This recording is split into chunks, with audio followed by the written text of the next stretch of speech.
BJP की दूसरी list जारी हो गई है। बड़ी खबर इस वक्त देते हैं, बीजेपी ने अपनी दूसरी लिस्ट जारी कर दी है और जो बड़ी खबर, बड़ी जानकारी निकलकर सामने आ रही है, आपको बता दें एक एक नाम इस वक्त आज तक के पास हैं। अनुराग ठाकुर हमीरपुर से लड़ेंगे, खट्टर मनोहर लाल आपको बता दें करनाल सीट से चुनावी मैदान में जाएंगे। हंसराज हंस को दिल्ली में ड्रॉप कर दिया गया है, यानी कि वो चुनावी मैदान में नहीं होंगे। बड़ी खबर आपको बता दें, पूर्वी दिल्ली से हर्ष मल्होत्रा को टिकट दिया गया है, उत्तरी पश्चिमी दिल्ली से योगेंद्र चंदौलिया को टिकट दिया गया है। बीजेपी ने अपनी दूसरी लिस्ट जारी कर दी है। गुजरात के साबरकांठा से भीखाजी दुधाजी ठाकुर को, अहमदाबाद पूर्व से हसमुख भाई सोमाभाई पटेल को, भावनगर से नीमूबेन बमभानिया को, वडोदरा से रंजनबेन धनंजय भट्ट को, छोटा उदयपुर से जशुभाई भीलूभाई राठवा को, सूरत से मुकेश भाई चंद्रकांत दलाल को, वलसाड़ से धवल पटेल को टिकट दिया गया है। राजधानी दिल्ली में हर्ष मल्होत्रा को पूर्वी दिल्ली से उतारा गया है। उत्तर पश्चिमी दिल्ली से योगेंद्र चंदौलिया, दोनों ही नए नाम हैं जिनको चुनावी मैदान में उतारा गया है। मनोहर लाल पूर्व मुख्यमंत्री हरियाणा के, करनाल से वो चुनाव लड़ेंगे। ये बात सामने आ रही थी कि वो सांसदी का चुनाव लड़ेंगे। करनाल उनकी सीट भी तय कर दी गई है। सिरसा से अशोक तंवर होंगे, अंबाला से बंतो कटारिया होंगी, श्रीमती बंतो कटारिया महिला होंगी। भिवानी महेंद्रगढ़ से चौधरी धर्मवीर सिंह होंगे, गुड़गांव से राव इंद्रजीत सिंह यादव होंगे, फरीदाबाद से श्री कृष्ण पाल गुर्जर होंगे। हिमाचल प्रदेश के हमीरपुर से अनुराग ठाकुर, शिमला से सुरेश कुमार कश्यप होंगे। हिमांशु मिश्रा पूरी लिस्ट के साथ इस वक्त हमारे साथ जुड़ चुके हैं। हिमांशु, बीजेपी ने दूसरी लिस्ट जारी कर दी है और राजधानी दिल्ली से पहली लिस्ट की बात करें तो मनोज तिवारी को छोड़कर सारे चेहरे दिल्ली से बदल दिए गए। हिमांशु, और क्या क्या खास बात है इस लिस्ट की? देखिए, बिल्कुल मनोज तिवारी के अलावा जो है 6 नए चेहरे उतारे गए हैं। उत्तरी पश्चिमी दिल्ली से जो है योगेंद्र चंदौलिया है। पूर्वी दिल्ली से जहां गौतम गंभीर थे वहां से हर्ष मल्होत्रा को जगह दी गई है। नई दिल्ली सीट से जो है वो पहले ही बांसुरी स्वराज को दी गई थी। और साउथ दिल्ली से जो है ये सीट जो है रामवीर सिंह विदुड़ी को दी गई थी, रमेश विदुड़ी की जगह पर। तो तमाम 6 सांसदों के टिकट काटे गए हैं। बड़ा एक उलटफेर दिल्ली के अंदर किया गया है। साथ ही साथ मैं आपको बताऊं, हरियाणा के अंदर बंतो कटारिया हैं, ये जो है अनिल बलूनी को गढ़वाल से उतारा गया है। उत्तराखंड में अनिल बलूनी को गढ़वाल से उतारा गया है। हरिद्वार से त्रिवेंद्र सिंह रावत को टिकट दिया गया है। हिमांशु, देखिए, बिल्कुल अनिल बलूनी को जो है वो गढ़वाल सीट से उतारा गया है। त्रिवेंद्र सिंह रावत को हरिद्वार से। त्रिवेंद्र सिंह रावत जो है पूर्व मुख्यमंत्री हैं। अनिल बलूनी जो हैं वो राज्यसभा सांसद हैं वर्तमान में और बीजेपी मीडिया सेल के इंचार्ज भी हैं। इसके साथ साथ अगर आप देखेंगे तो बहुत से बदलाव हैं। सूरत से जो है नागपुर से नितिन गडकरी, जिसको लेकर बहुत सारे सवाल थे हिमांशु, ऑफर भी दिया जा रहा था दूसरे पक्ष की ओर से। नागपुर से लिस्ट सामने आई है, महाराष्ट्र की जो लिस्ट सामने आई है, नागपुर से नितिन गडकरी को उम्मीदवार बना दिया गया है। तमाम चर्चाओं पर विराम। हिमांशु,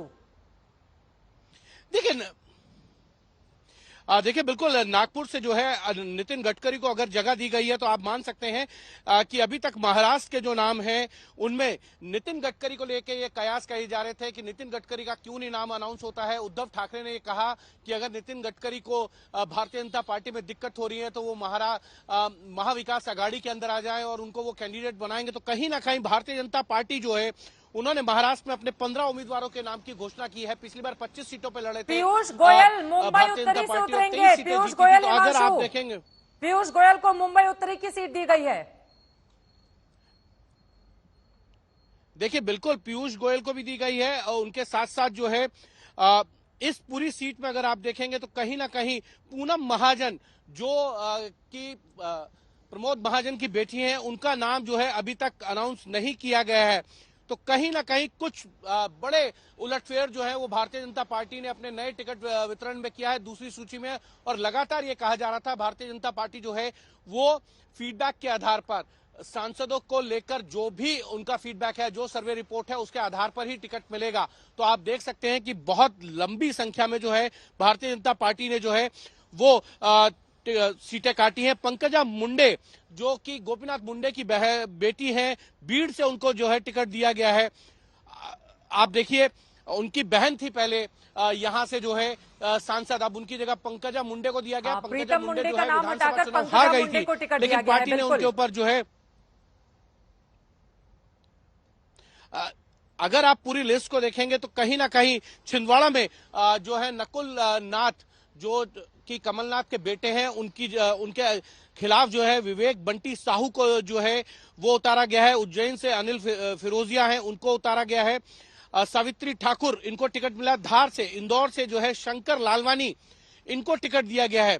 आपको एक चीज जरूर देखने पड़ेगी कि कहीं ना कहीं हिमाचल में भी अभी भारतीय जनता पार्टी की 4 सीटें, चारों पे डिस्कशन हुआ था, लेकिन अनुराग ठाकुर के अलावा जो है शिमला से जो रिजर्व सीट है वहां से सुरेश कुमार कश्यप को टिकट मिली है। हरियाणा में भारतीय जनता पार्टी ने जो है आप देखिए अंबाला में यहां से जो है बंतो कटारिया इनके पति जो है यहां से सांसद रहे हैं, 4 बार के सांसद थे। हाल ही में उनका निधन हुआ है, वो केंद्र सरकार में मंत्री भी रहे हैं।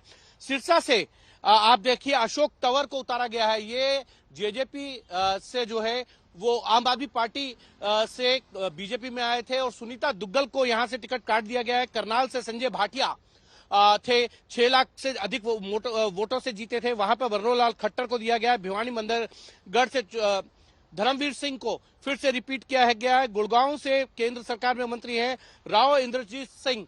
ये यादवों के लिए ये कहा जाता है कि एक बड़ा नाम है, ये यादवों के वहां राज परिवार से हैं। फरीदाबाद से किशन पाल गुर्जर को एक बार फिर से तीसरी बार जो है पार्टी ने उनके ऊपर जो है भरोसा जताया है। ये भी 6 लाख से ज्यादा मतों से चुनाव जीते थे। गुजरात में अगर आप देखेंगे तो साबरकांठा में जो है भीकाजी दादूजी ठाकुर को उतारा गया है। अहमदाबाद पूर्व से जो है हसमुख भाई सोमा भाई पटेल, भावनगर से जो है वो उतारा गया है निर्मूबेन बंगाड़िया, वडोदरा से जो है रंजन बेन धनंजय भट्ट, छोटा उदयपुर से जो है जेसू भाई भीलू भाई राठवा, सूरत से दर्शना जरदोस जो है वो मंत्री थी, उनका टिकट काटकर जो है मुकेश भाई चंद्रकांत दलाल को दिया गया है। वलसाड़ से धावल पटेल। तो कहीं ना कहीं भारतीय जनता पार्टी ने इस फीडबैक के आधार पर ही ये कहें कि अपने मंत्रियों के भी टिकट काटे हैं। और पीयूष गोयल जिनके लिए ये कहा जाता है कि पीयूष गोयल जो है वो चुनावी राजनीति में जो जमीन पे चुनाव लड़ने का होता है, चाहे वो विधानसभा या लोकसभा, वो नहीं लड़ते थे। तीसरी बार जो है उनको राज्यसभा मिला था और 28 तक उनका जो है कार्यकाल था, 2028 तक। लेकिन पीयूष गोयल को भी जो है चुनावी मैदान में उतारा है। तो कहीं ना कहीं भारतीय जनता पार्टी चाहती है कि उनके सारे बड़े चेहरे जो हैं वो चुनाव में नजर आए। एक जो है जेपी नड्डा जो बीजेपी के अध्यक्ष हैं वो चुनाव में नहीं है। उनके अलावा भारतीय जनता पार्टी के जितने आप बड़े तमाम नेता देखेंगे जो बड़े बड़े पदों पर हैं, बड़े बड़े विभागों के मंत्री हैं, उनको भारतीय जनता पार्टी जो है वो लोकसभा चुनाव में उतार रही है। भारतीय जनता पार्टी समय समय पर इस तरीके के एक्सपेरिमेंट जो है चित्रा वो करती रहती है और उसी का फायदा उन्हें मिलता है। विधानसभा चुनाव में जो है भारतीय जनता पार्टी ने एक्सपेरिमेंट किया था, अपने सांसदों अपने मंत्रियों को जो है विधायिका का चुनाव लड़वाया और 3 प्रदेशों में उनको बम्पर जीत मिली, राजस्थान में, मध्य प्रदेश, छत्तीसगढ़ में।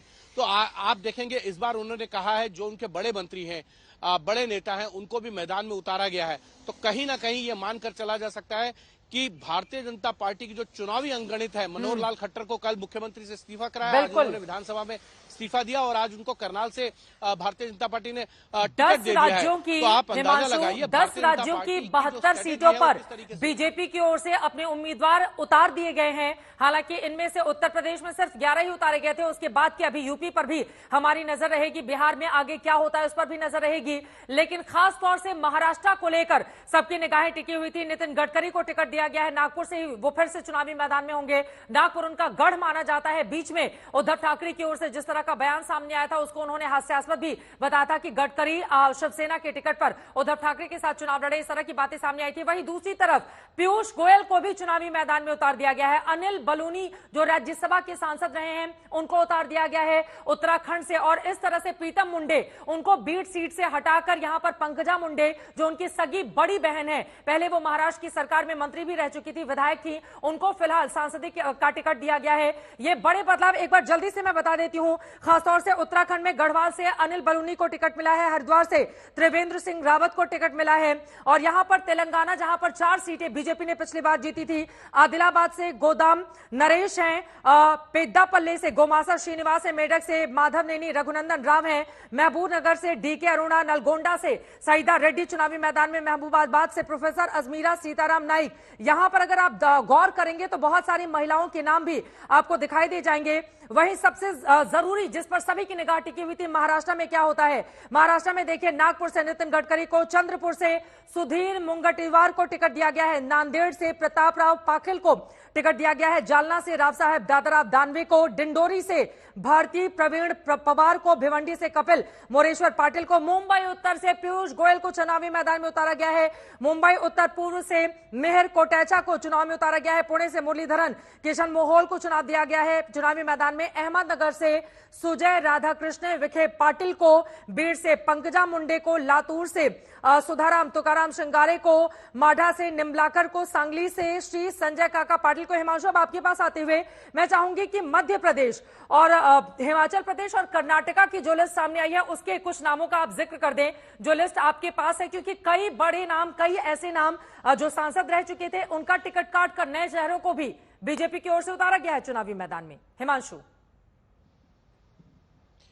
देखिए बिल्कुल बिल्कुल कई नए चेहरों को जो है चित्रा इसमें जगह दी गई है। शिमोगा से जो है BY राघवेंद्र, ये येदुरप्पा के बेटे हैं, वर्तमान में सांसद हैं, उनको जो है एक बार फिर से पार्टी ने टिकट दी है। दावणगेरे, यहां से जो है वो पार्टी ने जो है गायत्री सिद्धेश्वर, ये है GM सिद्धेश्वरा, उनकी जगह जो है पार्टी ने उनको टिकट दिया है। ये उनकी पत्नी है। प्रहलाद जोशी, धारवाड़ से उनको टिकट मिला है। प्रहलाद जोशी जो है चौथी बार जो है वो मैदान के अंदर आपको नजर आएंगे, और केंद्र सरकार में मंत्री भी हैं, संसदीय कार्य मंत्री हैं, हम सब जानते हैं। हवेरी, यहाँ बसवराज बोमई को टिकट दिया गया है, जो कर्नाटक के पूर्व मुख्यमंत्री हैं। यहाँ से जो है शिव कुमार उदासी जो है वो यहां से सांसद थे। शिव कुमार उदासी ने पार्टी नेतृत्व को ये पहले ही आगाह कर दिया था कि देखिए वो चुनाव नहीं लड़ना चाहते हैं, तो उनकी जगह जो है बसवराज बोमई को पार्टी ने जो है टिकट दिया। ये पूर्व में मुख्यमंत्री रहे हैं। बेलारी से श्री रामलू को जो है वो टिकट दिया गया है, इनको एक बार फिर से पार्टी ने टिकट दिया है। कोपल से बसवराज, कवायतूर को जो है पार्टी ने टिकट दिया। बीदर से भगवंत कुबा, ये केंद्र में राज्य मंत्री हैं, इनके ऊपर पार्टी ने एक बार फिर से जो है भरोसा जताया है। उमेश जी पूर्व मुख्यमंत्री जिनमें से मनोहर लाल बोम्मई और त्रिवेंद्र सिंह रावत, जिनको चुनावी मैदान में उतारा है बीजेपी ने। 3 पूर्व CM को अब सांसदी का चुनाव लड़ना होगा और जीतना होगा 370 प्लस के लिए। देखिए बिल्कुल, और यही मैंने आपको पहले भी बताया कि भारतीय जनता पार्टी ने जो है अपने तमाम बड़े चेहरों को मैदान में उतारा है, क्योंकि कर्नाटक के अगर मैं आपको बताऊं तो कर्नाटक में कांग्रेस ने एक तरीके से क्लीन स्वीप कर दिया था। 135 सीटें कर्नाटक में विधानसभा में जो है वो कांग्रेस जीती थी और बीजेपी के खाते में 65 सीटें आई थी।